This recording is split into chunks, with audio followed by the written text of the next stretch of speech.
सब्जियां बहुत महंगी मिलती हैं।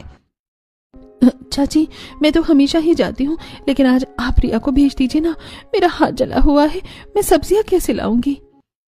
जब तुझ जैसी नौकरानी है तो मैं अपनी बेटी को क्यों भेजूं?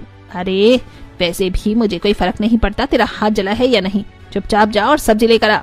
शीला की बात सुनकर आरुषि मार्केट में सब्जी लेने जाती है और जब वापस लौट रही होती है तो वो एक बूढ़ी औरत से टकरा जाती है और उसकी सारी सब्जियां गिर जाती हैं।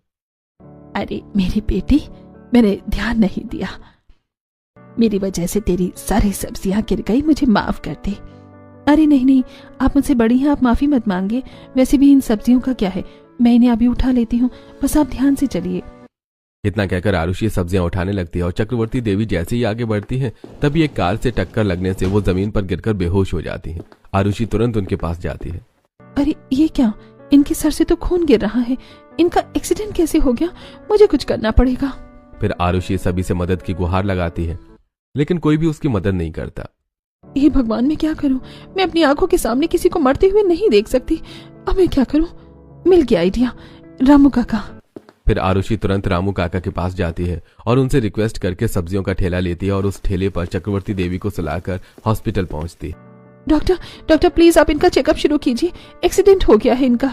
ठीक है, आप घबराइए मत, मैं अभी चेकअप शुरू करता हूँ, आप कुछ दवाइयाँ वहां से खरीद लीजिए। इतना कहकर डॉक्टर वहां से चले जाते हैं। हे भगवान, अब मैं क्या करूं, दवाइयां कैसे लूं। अरे हाँ, चाची ने सब्जी लेने के लिए जो पैसे दिए थे उन्हीं पैसों से ले लेती हूँ। फिर आरुषि तुरंत दवाइयां लेती है और चक्रवर्ती देवी के घर वालों को भी फोन करके बुला लेती है। थैंक यू सो मच मेरी दादी को हॉस्पिटल लेकर आने के लिए। तभी वहां डॉक्टर आते हैं। अच्छा हुआ आप इन्हें अस्पताल ले आई, वरना अगर 2 मिनट भी और देर होती तो इनकी जान भी जा सकती थी। ठीक है ना, हम उनसे मिल सकते हैं क्या? उन्हें बहुत चोट आई है गहरी और उनका ब्लड लॉस भी काफी ज्यादा हुआ है, हमें अभी O पॉजिटिव खून की जरूरत है, आप उसका इंतजाम कीजिए। इतना कहकर डॉक्टर वहां से चले जाते हैं।